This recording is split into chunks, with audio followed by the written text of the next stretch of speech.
Russia's oil economy is now under serious pressure. The USA has sanctioned Rosneft and Lukoil, the two companies at the center of Russia's oil export system. At the same time, China and India, Russia's two biggest oil buyers, are scaling back purchases.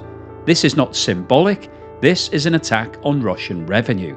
Russia relies on oil and gas for around 1/3 of its entire state budget. If export volumes fall and discounts rise, the Kremlin loses billions. This is one of the most significant economic challenges Russia has faced since the war in Ukraine began. Hi, welcome back to the channel. As we've just heard, the USA is really ramping up the sanctions and putting pressure on Russia, and has now hit Russia's two largest oil companies, Rosneft and Lukoil, with direct sanctions. If we have a look at this US Department of Treasury press release, it says, today, the US Department of Treasury's Office of Foreign Affairs is imposing further sanctions as a result of Russia's lack of serious commitment to a peace process to end the war in Ukraine. Today's actions increase pressure on Russia's energy sector and degrade the Kremlin's ability to raise revenue for its war machine and support its weakened economy. The United States will continue to advocate for a peaceful resolution to the war, and a permanent peace depends entirely on Russia's willingness to negotiate in good faith. Treasury will continue to use its authorities in support of a peace process. Today's action targets Russia's two largest oil companies, Rosneft and Lukoil, which are now designated.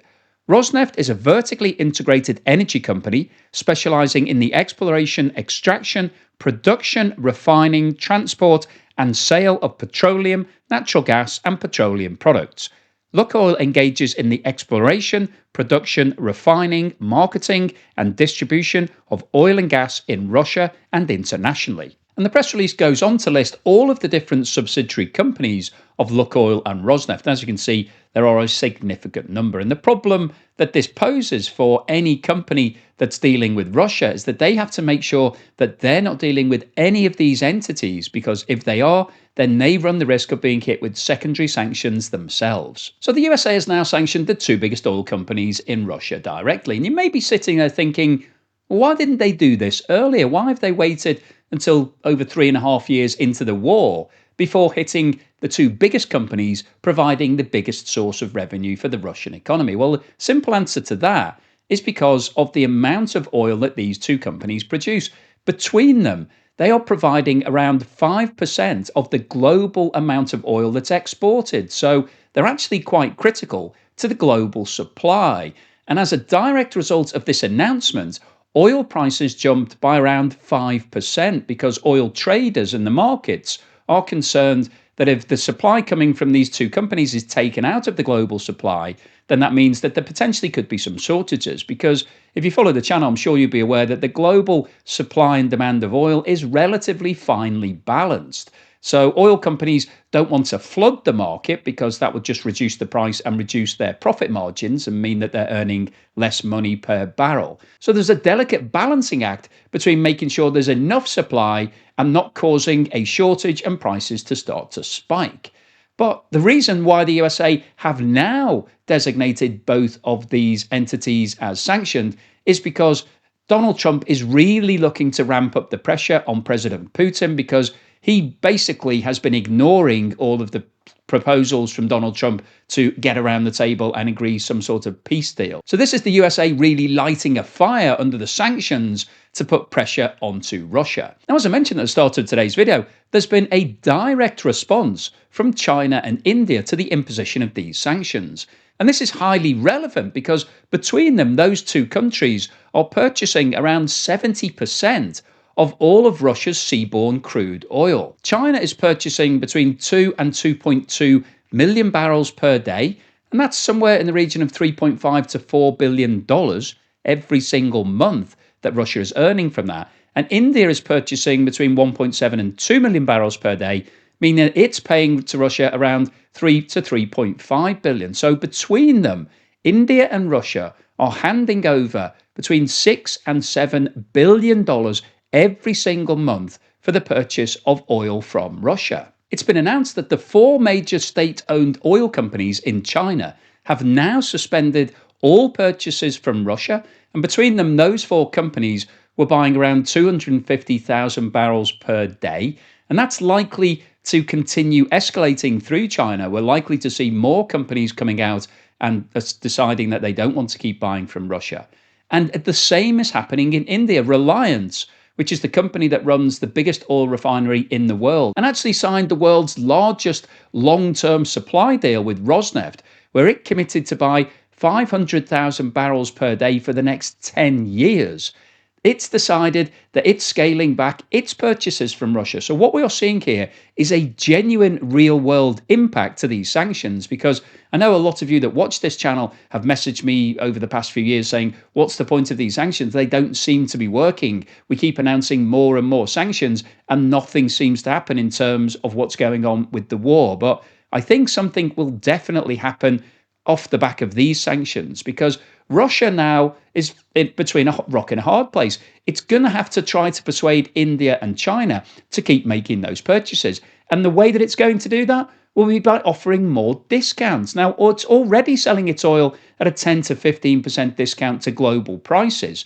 So it may need to cut that to 20 or 30%, which is where Russia was just after the war started. It had to offer really deep discounts. So it may do that. And if it does, then obviously that in itself will cut the amount of revenue that Russia is earning, because it will be selling its oil for less per barrel. However, that might not work, because over the past couple of months, we have really seen the USA ramping up the pressure on India and China to stop making those purchases. So we've seen India being hit with a 50% tariff for all of its imports into the USA, which is its biggest single export market. And China has now been hit with a 100% tariff on top of the 30% that already existed. Now, that's partly to do with the rare earth minerals issue, whereby China is restricting the exports of rare earths, which are crucial for lots of different industries.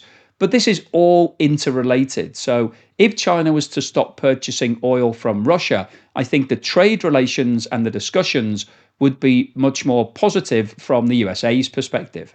So what's the response from Russia been to this new round of sanctions? Well, President Putin has said that this won't really change anything. He sees this as an act of aggression by the USA at a time when he thought that the relationship was getting better. But the problem with that is that I think Donald Trump has held out an olive branch since he took over as the president. He's trying to get Russia around the table. However, Russia isn't really playing ball.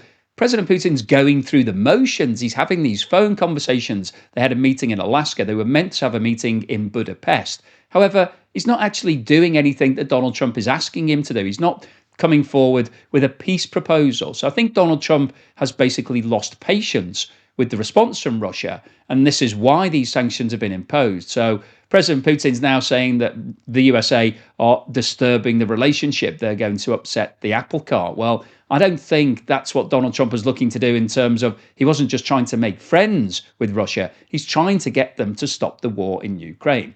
But Russia's response that this won't have any impact, I don't think is realistic, because this is definitely going to hurt the Russian economy if its two biggest purchasers, India and China, stop buying. And that's exactly what they've said they're going to do. So this actually could be catastrophic for both the Russian oil industry, but also the Russian economy. So what's the summary and conclusion today? Well, I wanted to post this video because I think this latest round of sanctions that have been announced by the USA are possibly the most serious that Russia have faced since the war started, because up until this point, its two biggest income generators, Rosneft and Lukoil, that supply around 5% of the global export markets for oil, have been untouched. They've been happily producing lots of oil and selling it to whoever wanted to buy it. Now, there was obviously the price cap that was imposed on Russian exports, but I think Russia has found lots of different ways around those price caps. It's been using non-Western ships to move some of the oil, so obviously they're not party to those price caps. And it's also been using the dark fleet, the grey fleet, the shadow fleet, whatever you want to call it. So Russia has found a way to still sell its oil at decent prices without having to adhere to the price cap for every single barrel. However, these direct sanctions on Rosneft and Lukoil really changed the game completely, because China and India are now totally exposed to being hit with those secondary sanctions. And as we've said many times before, the USA is the biggest economy in the world. It is far more important to China and India than Russia is. Those countries don't really make a lot of money selling their goods into Russia. Russia is a relatively small country from an economic point of view, so it won't sustain the export markets for China and India. And China and India are already suffering from the tariffs that were imposed by Donald Trump since he's come into power. And those tariffs are being ramped up at the moment as a result of the fact that China and India are continuing to deal with Russia. So I think what we're seeing here is that the sanctions are finally starting to bite. India and China realize that they need the USA and the West to continue making profit for their own economy. And they have the alternative of being able to buy oil from somewhere else. It might cost a little bit more than it does purchasing it from Russia. The main reason why India has bought so much Russian oil over the past 3 years is because it's cheaper than any other oil. And the Indian economy basically wants to do the best for its people. And so they've said, well, we will buy it come what may, because we just want the best deal in the market.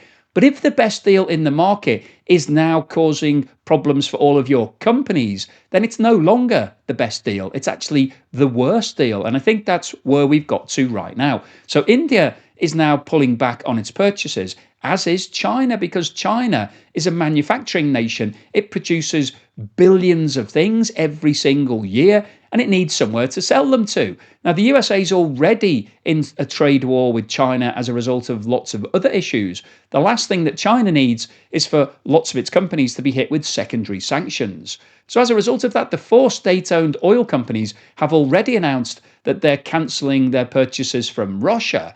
And if this continues across the whole of China, then Russia is going to find itself without any markets. And as we've talked about many times before, Russia doesn't have anywhere to store its oil. So if it can't sell it, if it can't put it onto ships and then transport it to China or India, then it will have to scale back its production of oil. And that will cause major problems for Russia in the long term, because a lot of its oil fields are in places where you really don't want to start messing around with the flows, because if you want to ramp it up again in the future, you might find that it doesn't work. So Russia is facing multiple problems here, but the bottom line is that it's going to see a huge reduction in the export of oil.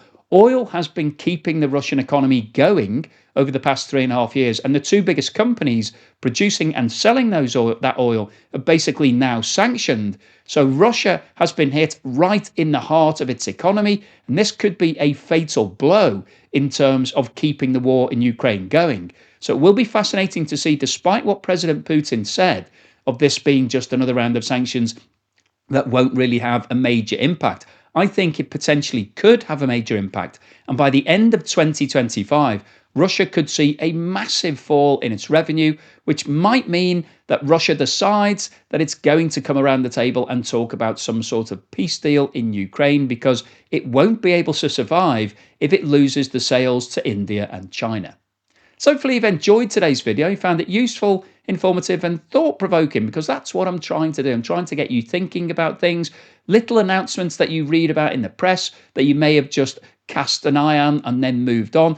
I want you to think about how that potentially could impact on everybody, because the bottom line here is bad news for Russia, but also in terms of the global economy. I talked about it earlier in the video. We've seen a jump of 5% in oil prices.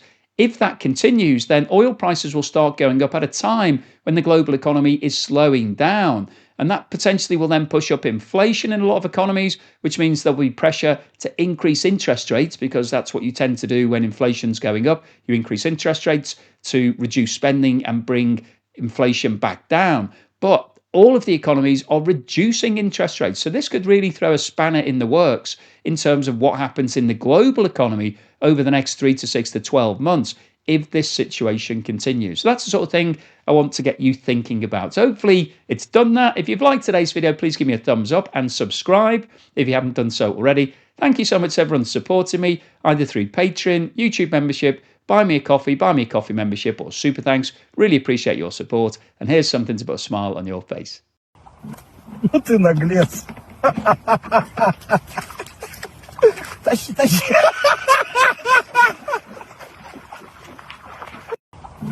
Ну ты наглец. Тащи, тащи. Hi, I'm currently in the Lake District in the north of England. You can see a lovely babbling stream behind me here, lots of great countryside. I'm literally in the middle of nowhere, taking in the fresh air, having a great time. And whilst I'm here, I'm also checking out some of the local restaurants. So if you go over to my other channel, you'll be able to find those reviews. And there are some really interesting ones in there. I went to what is potentially the world's largest vegetarian restaurant. All it serves is vegetarian meals. And interestingly, it's been doing that since 1985. That's a long time to be vegetarian only. And bizarrely, it was opened by a butcher. Not sure why a butcher opened a vegetarian only restaurant, but please check it out. I'm trying to grow the channel, so if you could go over and check out some of the videos. I'm a bit out of breath here, sorry about that. Just been walking up quite a big hill. So if you could go out and check out some of those videos, like them, maybe subscribe if you like the look of it, that'd really help me out. So thank you very much for your time, and I'll see you again soon.